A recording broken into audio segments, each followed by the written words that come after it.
Well, welcome again to another episode of Christian Answers. My name is Jeff Short, and today, as you can see, it's still winter here, and we're taking a hike on a cold winter's morning, and you can see snow in the background. The temperature is a little bit warmer than it was yesterday.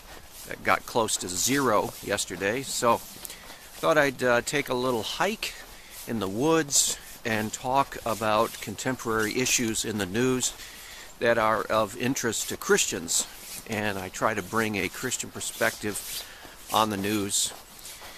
And hopefully this is helpful to Christians to help them learn how to think through these issues. Well, today I'm going to be talking about what is on the news 24/7, dominates the headline news on radio, television, internet, print, you name it.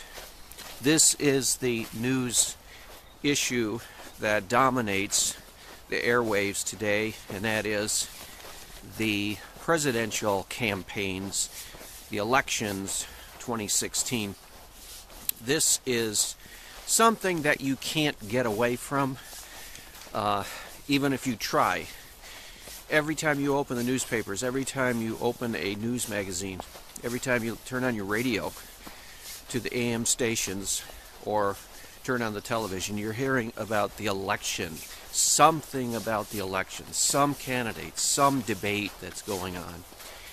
And we have been inundated by political campaigning, I would say now for the last 2 years, and we've got almost an entire year to go before the election. And I, for one, don't like this part of our democratic system, to what it's evolved, what it's developed into.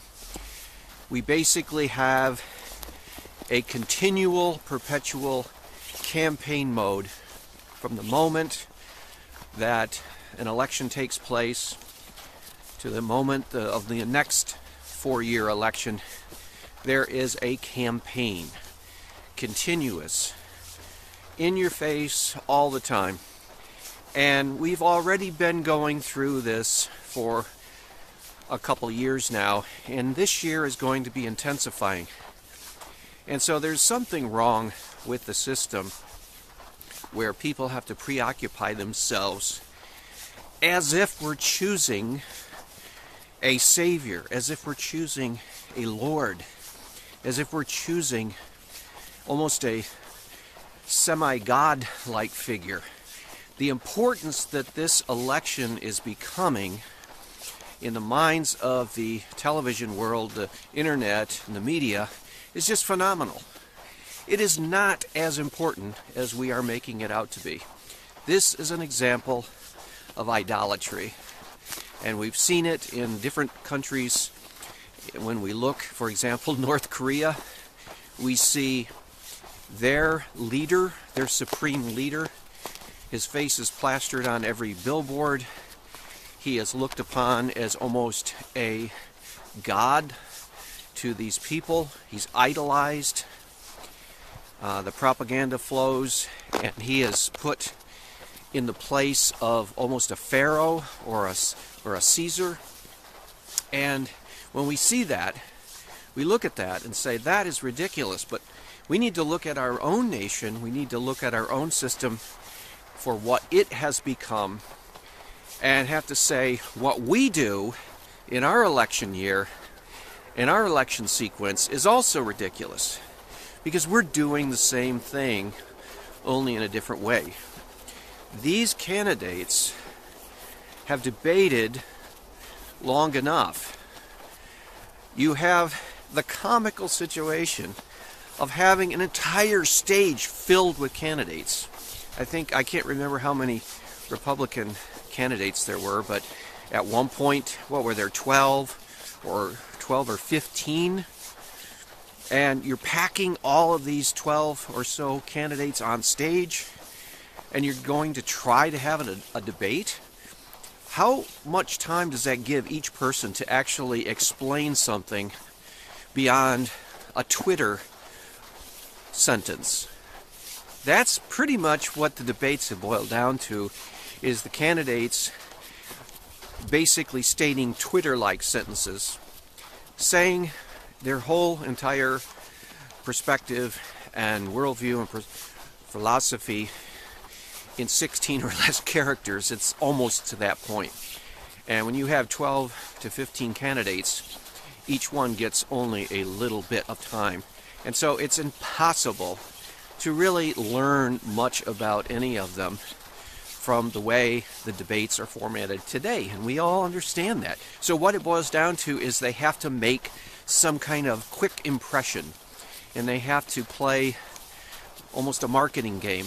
And they have to present themselves and use cliches, use slogans, or try to criticize their opponent and do damage that way. And it's really, really a very sad situation. And it isn't any hardly much better on the Democratic side, where you have two candidates now, and one is a socialist, an avowed socialist, who is unashamedly in favor of basically socializing our entire nation in the style of many of the European nations. And this is totally a departure from anything the United States has ever had. It's totally a departure from what the founding fathers envisioned America to be. And believe it or not, he is gaining many, many followers, this avowed socialist on the Democrat side. And on the Republican side, we now have a billionaire businessman who seems to feel that he doesn't need to follow the rules of protocol. He doesn't seem to have to follow any manners. He doesn't have to be polite. He doesn't have to be civil. He can just attack and belittle and do whatever he wants because he's a billionaire and he's a, quote, successful businessman, and so forth. So we have in our country right now probably the worst political situation that we've had in a long time, at least as far as I can remember. And so we're going through a very difficult time in our nation. And as Christians, we have to step back from this chaotic mess and say, okay, let's see if we can make sense of this. Let's see if we can bring some kind of reason and bring some kind of wisdom to this, because right now we have almost anarchy in our political process.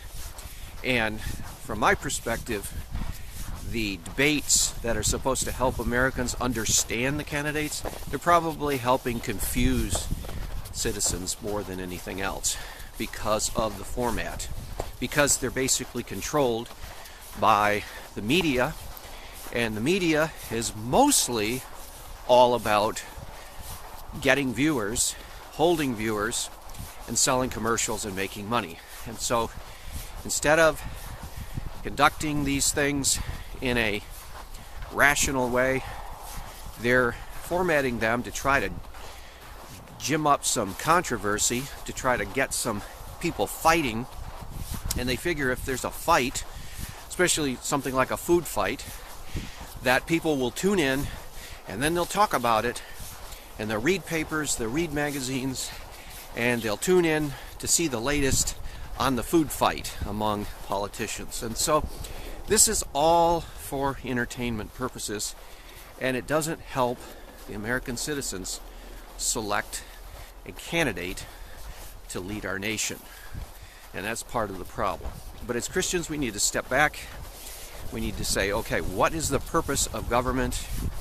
What is the purpose of a leader? And how do we go about thinking about what's going on? And how do we go about selecting a leader if we're given the opportunity? Now, most people, for most of human history, including most Christians, have never had the opportunity to even have a say in who their political leader will be. In the United States, operating under a democracy, we have a great opportunity to actually have input as to who we will have as a leader. So we need to think about who do we want to have as a political leader over this country, and who would God want us to select. We have a responsibility. We need to select a person who will be responsible and fulfill the purposes of God for government. And we have an opportunity to make a choice and a voice in that decision. So let's explore that today. But don't go away. We'll be back for part 2 of Christian Answers for today. God bless.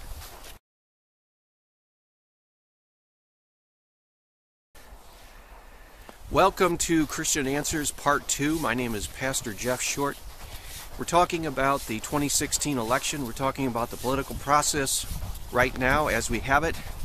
We definitely have a have a process that is not healthy. It is not conducive to selecting a good leader for this nation, but that's what we have today. So as Christians, how do we think about this? Well, first of all, we need to make sure that we're not caught up in the politics of the day.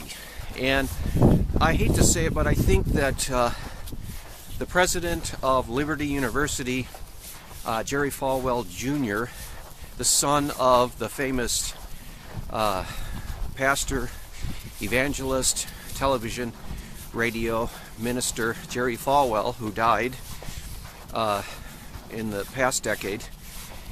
His son now is the president of Liberty University, the university that Jerry Falwell Sr. started. Jerry Falwell Jr. is now president, and Jerry Falwell Jr. has endorsed Donald Trump, the billionaire businessman, for president, and has had Donald Trump come and speak to him and his students at the Liberty University. Well, there's nothing wrong with candidates speaking at Christian colleges and universities. I think the avowed socialist Democrat candidate Bernie Sanders was invited and did speak at Liberty University, and I'm sure that there are other Christian colleges that will have some of the candidates speak to the student body. After all, students can vote, and their vote counts, so why not? But the problem was that Jerry Falwell Jr. actually endorsed Donald Trump for president, as a candidate for president. And that is a problem. Now, why is that a problem? Jerry Falwell Jr. has a right to endorse whomever he selects. But as a Christian, and as a Christian leader, he needs to ask himself some questions. We all need to ask these questions. Who is Donald Trump? And what is his worldview? And can he be trusted to do what he actually says? Now, Donald Trump has been around for many decades. People know who he is. They've seen him on television. He's been a television reality TV star. He's been a big businessman. He's had many corporations. He's gone bankrupt a number of times in those corporations. But yet, he always seems to land on his feet, and he has probably a net worth of over $1 billion through his business ventures. That's what we know about him. We also know that he's been married many times, and he seems to go through wives like one might go through cars during a lifetime. He seems to use them and then he discards them. And so that's a problem if indeed he has not come to learn that God hates divorce, and God expects people, when they are married, to stay married, to work out the problems in the marriage, and not be a serial divorce and remarrying person. That would show or indicate that the person that is marrying and then divorcing and marrying and divorcing and marrying, it shows that they don't understand what marriage is, or they don't understand what God expects them to do and be in a marriage. And sadly, it seems like Donald Trump does not understand God's plan for marriage and family, because if he did, he wouldn't be doing what he's doing in concern with these other women. And so we need to raise some questions about that. It's possible that people can get a divorce, but to get remarried and divorced many times indicates there is a problem. There is a problem, to say the least. Not only that, there are questions about Donald Trump's commitment to the pro-life cause. Now, this gets to the real heart and core of a Christian and looking at Donald Trump. Christians, we want to encourage pro-life. We want to encourage the reversal of Roe v. Wade. We want to encourage the protection of human life at every stage. The youngest in the womb and the oldest nearing death. We want to protect human dignity because everyone is made in the image of God, even the baby in the womb. And so we want to vote for pro-life candidates. We don't ever want to vote for anyone who would support abortion, encourage abortion, or be casual about abortion. Abortion is murder. It's murdering a baby in the womb. And so we need candidates and leaders who take that seriously and are committed to getting rid of abortion once and for all, curtailing abortion as much as they can, discouraging abortion, and not one that would promote it or take a casual, lackadaisical attitude toward it. Ho-hum, oh well, that's just the way it is kind of attitude. No, we want one who is aggressively, enthusiastically pro-life. Well, Donald Trump claims to be pro-life. Now, funny thing about Donald Trump and his commitment to pro-life cause is that he wasn't pro-life but a few years ago. He was pro-abortion because we have tapes, videos, statements of his saying he supports a woman's right to an abortion. And the latest statement that we have from him about abortion is that he says that his sister, who happens to be a district judge, would make a fine Supreme Court justice. Well, she is one who favors abortion and would support abortion. And yet he thinks that she would make a fine judge on the Supreme Court. Well, he's not thinking through his choices if that's the case, because if he's truly pro-life, he would not appoint a pro-abortion Supreme Court justice, even if it was his sister. He would not appoint her because she would promote abortion rather than discourage it. So we have every reason to doubt, as a Christian, that Donald Trump's commitment to the pro-life cause is about that thin. And it isn't very thick, it isn't very heavy. His commitment is about as much as it takes for him to get elected and get evangelicals' votes. And so we have to be very skeptical of Donald Trump, the businessman. We have to be very skeptical of Donald Trump, the salesman. And we have to ask Jerry Falwell Jr. if he has not too hastily endorsed someone who he really doesn't know much about. Now, Donald Trump might have promised him, oh, I'm going to be pro-life. I'm going to please evangelicals.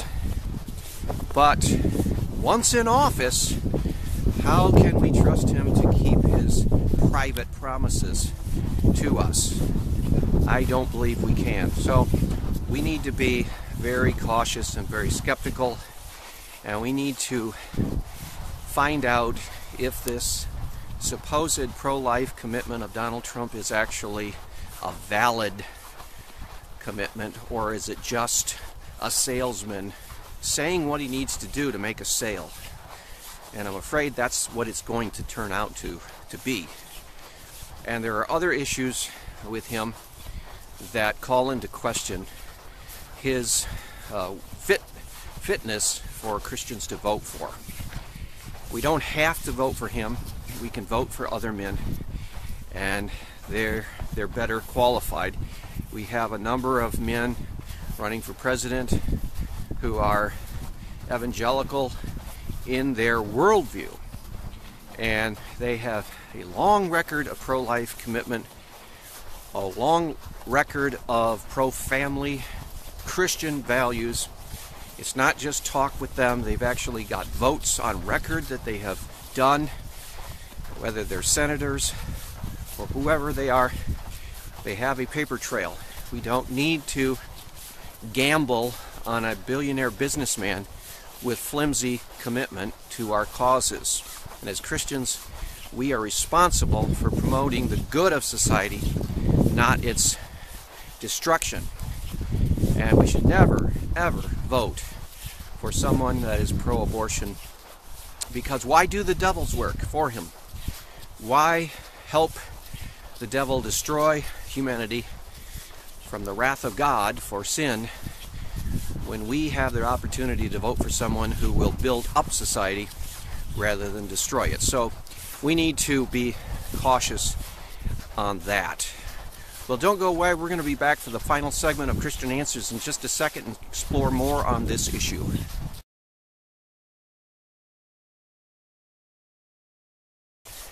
Welcome to part 3 of Christian Answers. My name is Jeff Short, and we're talking about 2016 election, the presidential race. What should be our perspective? Well, I've talked about some of the candidates. I've talked about how we should look at some of the issues like the pro-life issue in respect to candidates. Now I'd like to talk about how we should have a perspective on politics.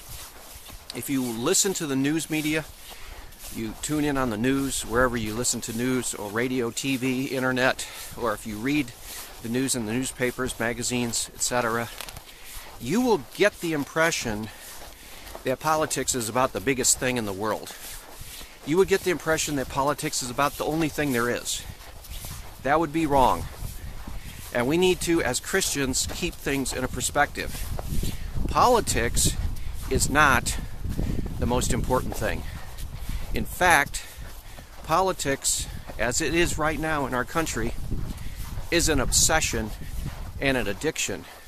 And we need to say it loud and long. We need to say, look, people, politics is not the answer.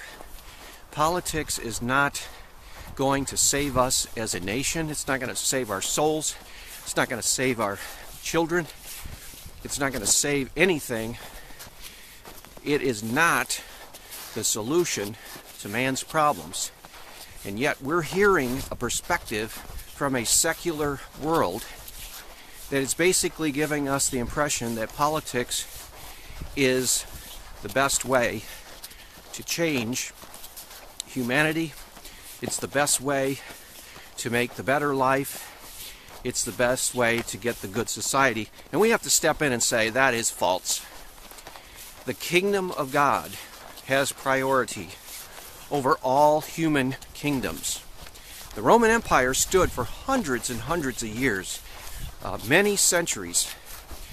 In fact, to the point where people could never imagine a world without the Roman Empire. And it fell. And it fell because it neglected to practice the basic principles of morality that God has already revealed at that time in the Old Testament and the New Testament. It fell. The greatest kingdom in the world at that time fell and was in dissolution.